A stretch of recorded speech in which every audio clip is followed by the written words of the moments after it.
ក្នុងតកាហ្វូនោះយើងមើលលក្ខណៈវាគ្រប់គ្រាន់នៅក្នុងនោះទាំងតា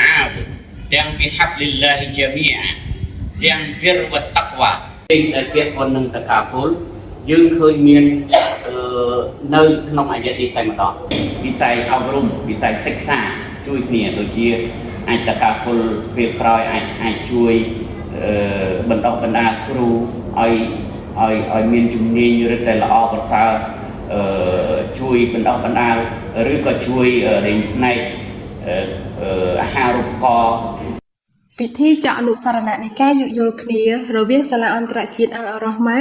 និងសមាគមអាម៉ាណាស់តាកាហ្វូលកម្ពុជាដែលឈរទៅលើទិសដៅលើកម្ពុជាវិស័យអប់រំនិងជំរុញកិច្ចការមនុស្សធម៌សង្គមបានប្រារព្ធឡើងនៅក្រោមអធិបតីភាពរបស់អាយដាមម៉ូរីយូស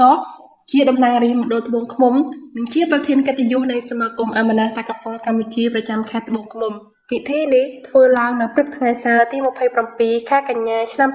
2025ត្រូវនៅថ្ងៃទី5កើតខែអាសត់ឆ្នាំម្សាញ់សព្វស័កពុទ្ធសករាជ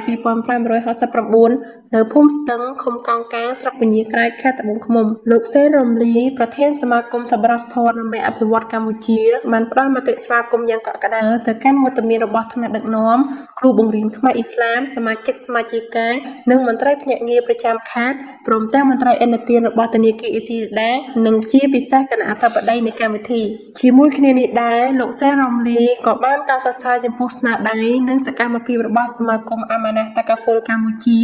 ក្នុងការបំផុសនូវស្មារតីមនុស្សធម៌និងការចូលរួមគាំទ្រគ្នានៅក្នុងសហគមន៍អ៊ីស្លាមដែលស្របទៅនឹងព្រះបន្ទូលរបស់អល់ឡោះនៅក្នុងគម្ពីរអល់កុរអានបន្តពីនោះលោកសេនសាម៉ាន់នាយកប្រតិបត្តិនៃសមាគមអាម៉ាណាស់តាកាហ្វូលកម្ពុជាបានធ្វើបទបង្ហាញផ្ទាល់អំពីបច្ចុប្បន្នភាពរបស់សមាគមដែលលើកយកនៅផែនការនិងសកម្មភាពផ្សេងៗព្រមទាំងសមិទ្ធផលជាច្រើនដែលបានសម្រេចបានគូជាទីមោទនៈក្នុងរយៈពេលជាង2ឆ្នាំកន្លងមកនេះហើយលោកក៏បានបន្តដាក់បញ្ចូលនូវចំណុចសំខាន់ៗពីការចូលរួមរបស់អ្នកដឹកនាំនៅក្នុងអង្គប្រជុំទៅក្នុងផែនការយុទ្ធសាស្ត្ររយៈពេល5ឆ្នាំបន្តទៀតផងដែរក្រៅពីនេះទៀតសមាគមគឺយើងផ្ដោតទៅលើការអភិវឌ្ឍទៅលើផ្នែកទុនធានមនុស្សគឺយើងឈរនៅពេលដែលយើងមានហ្វាន់បើយើងនិយាយខ្លីប៉ុណ្ណេះនៅពេលដែលយើងមានហ្វាន់យើងអាចច្បាច់ហ្វាន់ហ្នឹងដើម្បីជួយទៅដល់សហគមន៍បានយើងធ្វើរឿងពីរដែលសំខាន់ក្នុងនោះគឺទាក់ទងជាមួយនឹង vocational training មានន័យថាការផ្ដល់ជំនាញវិជ្ជាជីវៈខ្លីៗណាមួយជូនទៅដល់បងប្អូននៅក្នុងសហគមន៍របស់យើងដែលគាត់ខ្វះជំនាញគាត់ចង់មានជំនាញគាត់ចង់ទៅធ្វើការឲ្យគេគាត់អាចចូលវគ្គបណ្ដុះបណ្ដាលរបស់យើងដើម្បីយើងរៀបចំជួយដល់គាត់ហើយនឹងទី2គឺតាក់ទងជាមួយនឹងយុវជន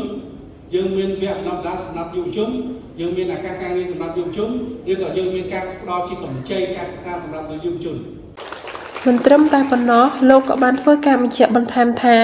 សមាគមនឹងបន្តខិតខំបំពេញបេសកកម្មរបស់ខ្លួនដើម្បីជំរុញនូវការចូលរួមនិងការបរិច្ចាគពីប្រជាពលរដ្ឋនៅក្នុងសហគមន៍ក្នុងគោលបំណងលើកស្ទួយជីវភាពធានានូវការរស់នៅដ៏មានសមធម៌ផ្ដល់ឱកាសអប់រំដល់យុវជននិងការកសាងអនាគតដ៏រុងរឿងសម្រាប់សមាជិកនិងប្រជាពលរដ្ឋមូស្លីមទាំងអស់នៅក្នុងប្រទេសកម្ពុជា